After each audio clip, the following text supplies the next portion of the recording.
Assalamualaikum warahmatullahi wabarakatuh. Bapak Ibu Guru rahimakumullah. Alhamdulillah, hari ini masih bisa bertemu lagi dengan saya di channel Pengawas Visioner. Nah, selamat datang ya di sesi bedah dokumen kita kali ini.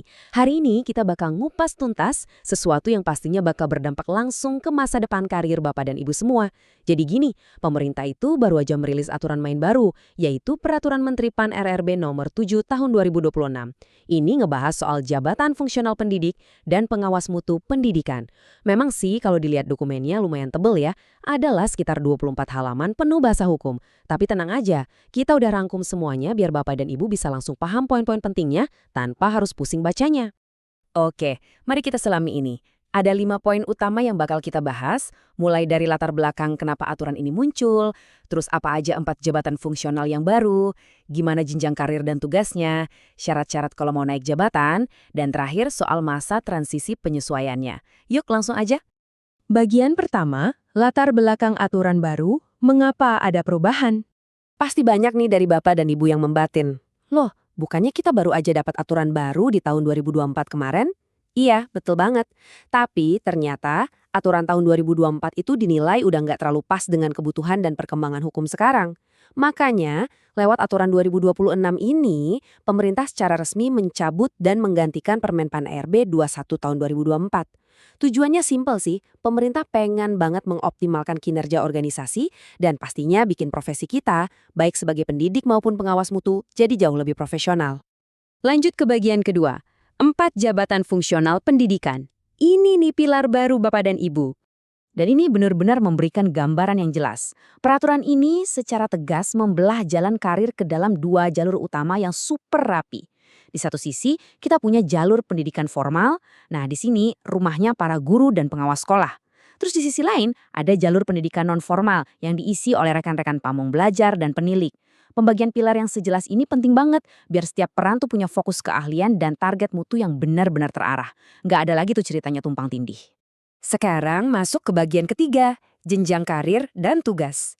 Ini soal gimana kita menaiki tangga karir. Untuk Bapak dan Ibu yang tugasnya mendidik langsung, yaitu guru dan pamong belajar, titik start karirnya sama-sama dari jenjang ahli pertama. Tapi coba perhatikan deh, ada beda di garis finishnya.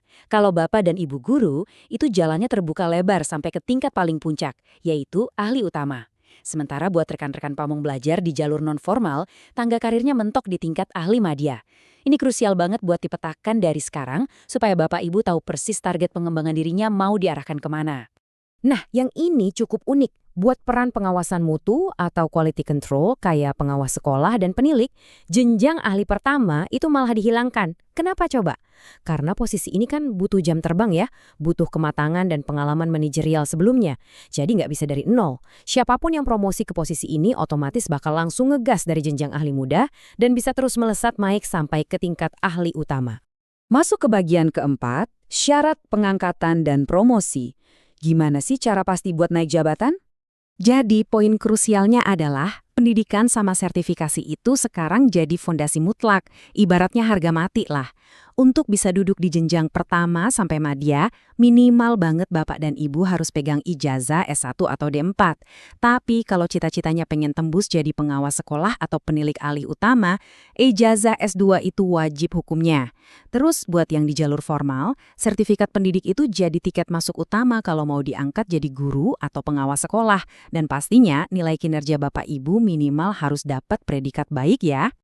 Biar nggak pada bingung soal syarat pengalaman buat jadi pengawas, ini rincian jelasnya. Buat yang mau jadi pengawas sekolah, syaratnya harus punya pengalaman minimal 2 tahun jadi kepala sekolah. Atau kalau enggak, ya 4 tahun di jabatan manajerial lainnya. Aturan main yang mirip juga berlaku buat penilik. Minimal 2 tahun jadi kepala SKB atau 4 tahun di posisi manajerial. Oh iya, jangan lupa juga cek batas usia maksimalnya ya, karena ada aturannya nih, berkisar di angka 53 sampai 60 tahun, tergantung jenjang mana yang lagi Bapak Ibu tuju. Tapi tunggu dulu, di balik syarat-syarat yang lumayan ketat tadi, ada kabar gembira yang luar biasa. Pemerintah benar-benar ngasih apresiasi buat Bapak Ibu yang mengabdi di daerah khusus atau daerah terluar. Spesial buat Bapak dan Ibu guru di sana, kalian bakal dapat kenaikan pangkat rutin secara otomatis. Udah gitu ditambah lagi hak 1 kali kenaikan pangkat istimewa. Wah, ini sih bentuk penghargaan nyata yang patut banget kita syukuri atas dedikasi tangguh di medan yang penuh tantangan. Oke, sekarang kita sampai di bagian kelima, masa transisi dan penyesuaian. Apa sih langkah selanjutnya buat kita? Hal pertama yang mau saya bilang, nggak usah panik dulu. Pemerintah ngasih kita jendela transisi yang tertata rapih kok.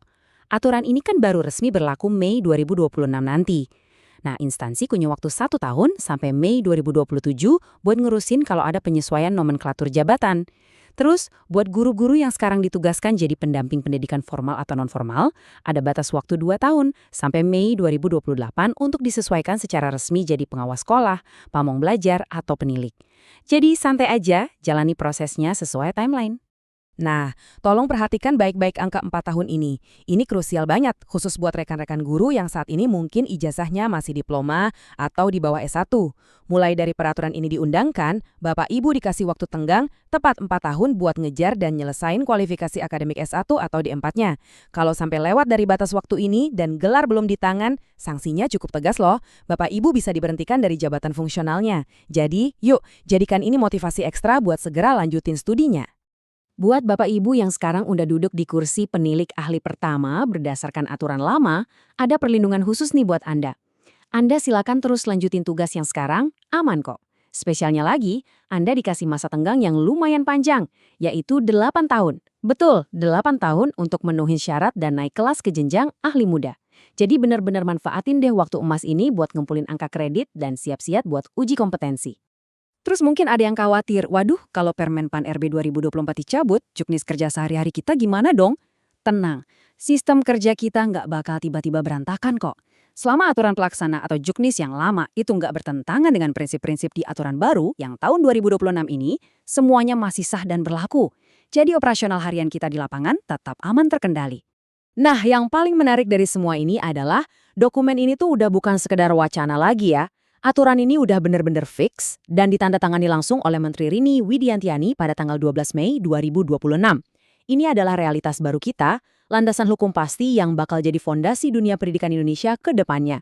Jadi, setelah kita kupas tuntas semuanya, pertanyaannya sekarang berbalik ke Anda. Apakah Bapak dan Ibu siap ambil kendali dan memetakan langkah karir di era baru pendidikan ini? Pahami posisinya, penuhi syarat-syaratnya, dan mari kita raih jenjang karir setinggi-tingginya. Terima kasih atas perhatiannya. Mari kita tutup pertemuan ini dengan doa kafaratul majelis. Subhanakallahumma wa bihamdika, asyhadu an la ilaha illa anta, astaghfiruka wa atubu ilaik. Wassalamualaikum warahmatullahi wabarakatuh.